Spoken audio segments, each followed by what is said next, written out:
Is the mind trustworthy? This is a question that it doesn't even occur to us to ask. And why? Because we don't make any separation between the mind and ourselves. We don't see the mind as the mind. We see whatever objects are in the mind, whatever the mind creates. And not only that, we become whatever the mind creates. We are that. We consider it as ourself. So when emotions are born in the mind, for example, we are emotional. We are insecure or anxious or stressed or afraid or irritated, or positive emotions like we are joyful or we are proud or we are enjoying, happy, having fun. We are these things. Or again, when there is seeing, hearing, tasting, touching, thinking, all of this is I see, I hear, I know, I feel, this tastes good. And all of this that is happening, we make an I with it. All of this is happening in the mind, but we don't see any of it and we don't separate ourselves from that because we are that. Therefore, we never ask ourselves whether the mind is trustworthy or not, because I am the mind. I am whatever the mind thinks, whatever the mind creates. But is the mind trustworthy? And what do we mean by that? Can we believe, can we base our decisions and our ideas about what is real and what is not real, what is true and what is not true, on what we think, on what we see, on what we feel, on what the mind tells us, basically? For example, do you know what yogurt tastes like? Do you know the taste of yogurt? Or of course you can substitute any food if yogurt happens to be something that you absolutely detest and cannot bear even thinking about. You can think about tea or coffee or whatever you prefer. Do you know the taste of it? Any food, but it's better to pick a simple ingredient, not the food like spaghetti or pizza or something more complicated. And of course immediately what comes, the answer is yes, I've eaten yogurt many times. I eat it every day or I eat it often. I know what it tastes like. But do you actually know what it tastes like? And what you should do, if you're really interested to know the answer, to see if you can trust your mind, is to go and check. Ask yourself, do I know the taste of yogurt or whatever the food is? And then taste it and check, does the reality of yogurt match your memory, your idea of what yogurt tastes like? Does it really match it? Is the reality of yogurt the same as what your mind told you about yogurt, about the taste of yogurt? If you actually really sincerely try and verify, you see that it's not the same. Why? Because actually the reality of what we call yogurt only exists when there is contact with the tongue with yogurt, with these tastes. As soon as there is no more contact with the tongue, no more taste of yogurt. And then the memory or the idea that the mind gives us is not the same. So it's impossible, actually, to know the taste of yogurt while not tasting it. And the same goes for any other taste, any other sight, any other sound, any sensation, anything we can experience through the senses. Yet, we all think we know what this tastes like, what that tastes like. We think we know many things. We believe firmly in many ideas which are based on things that we've never even actually seen. We base our ideas about ourselves in particular on all kinds of philosophies and ideas, on memories, on experiences that we once had, on all sorts of things that are finally, as we have seen, not reality. They're what the mind creates and tells us, but can we trust our mind?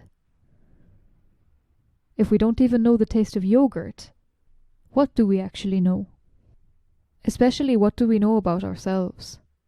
We are very quick to build a fixed sense of self, sense of identity based on one thing that we have studied, or one thing that we have seen, one thing that we have understood or believe we have understood. But all these things, these memories, these ideas that we like to sort of fix and want to carry along to show to others, different kinds of identity cards to show to others. I'm a Buddhist. I'm a meditator. I work with trees. I studied this philosopher or that philosopher.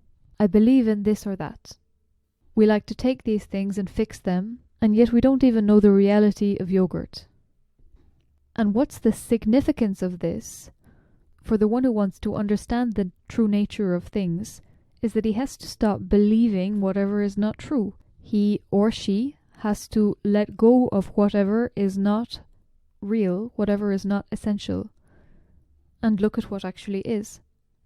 And this is all fine as theory. We hear this a lot from different monks or different teachers and Dhamma speakers. Yes, look at what is. But we have to understand the difference between what actually is, what is reality, and what we cannot trust. So that's why we say don't trust the mind. Don't trust the mind. It's particularly relevant in these subtle ways that we might not realize. As a meditator, for example, it's very easy to try to make fixed something that we've understood or that we've seen in meditation.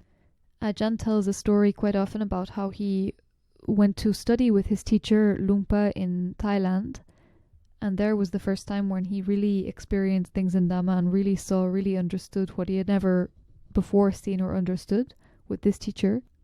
And at some point he had to leave to come back to Canada, and just before he left he went and told his teacher, "I know Dhamma now, right?"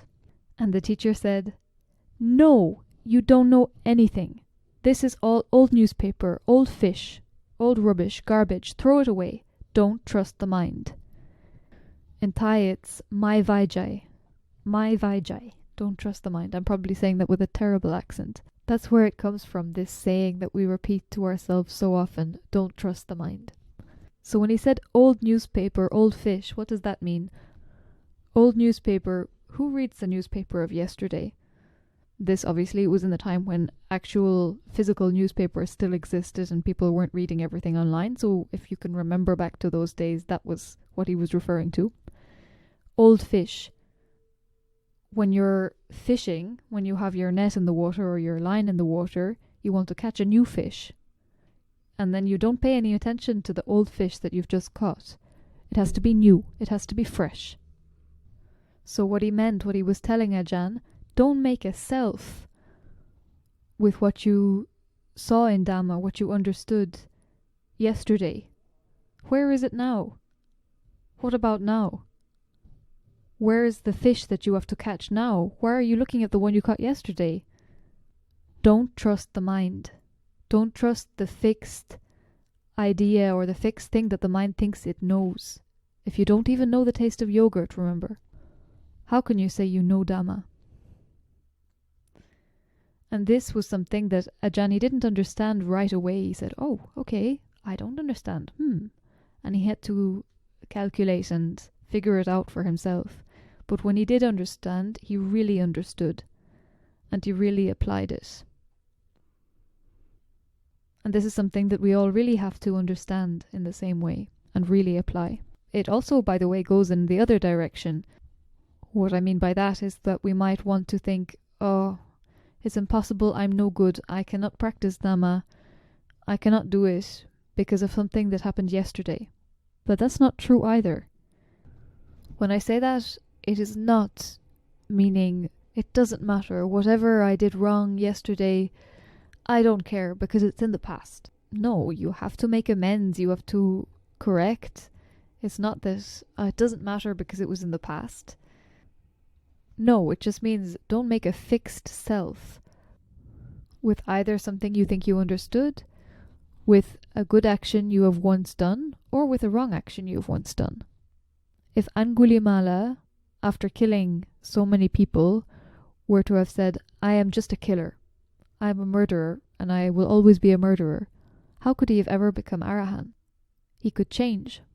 There's another story, or it's a verse that I found quite inspiring among the verses of the elder nuns. It's a nun who tells of how she went forth out of faith in the teaching of the Buddha, but then she lost sight completely of the aim and went around looking for alms, looking for respect, looking for honors, and being greedy, so not practicing at all. But then at some point, just one day, she came to her senses and realized, oh, what the hell have I been doing?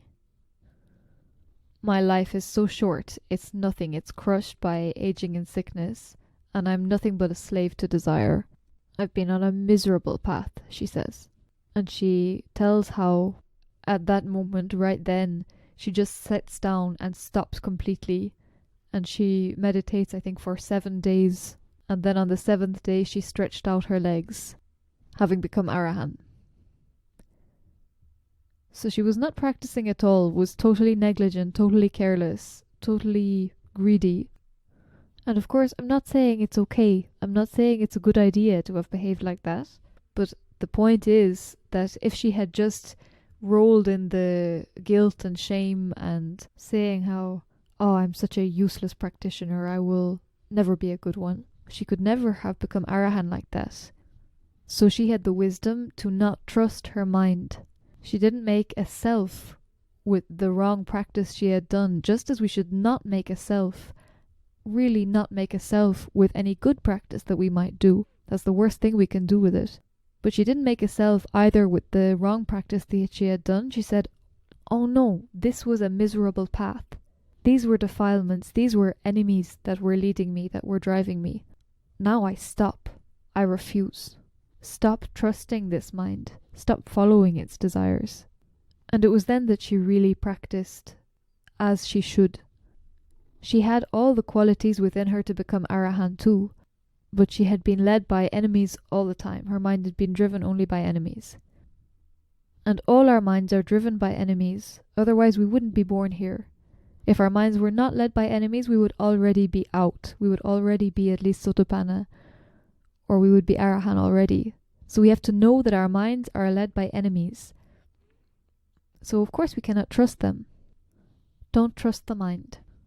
From the very beginning, it doesn't occur to us to even ask if we can trust our mind, because whatever the mind creates, this is what we identify as I, mine and myself.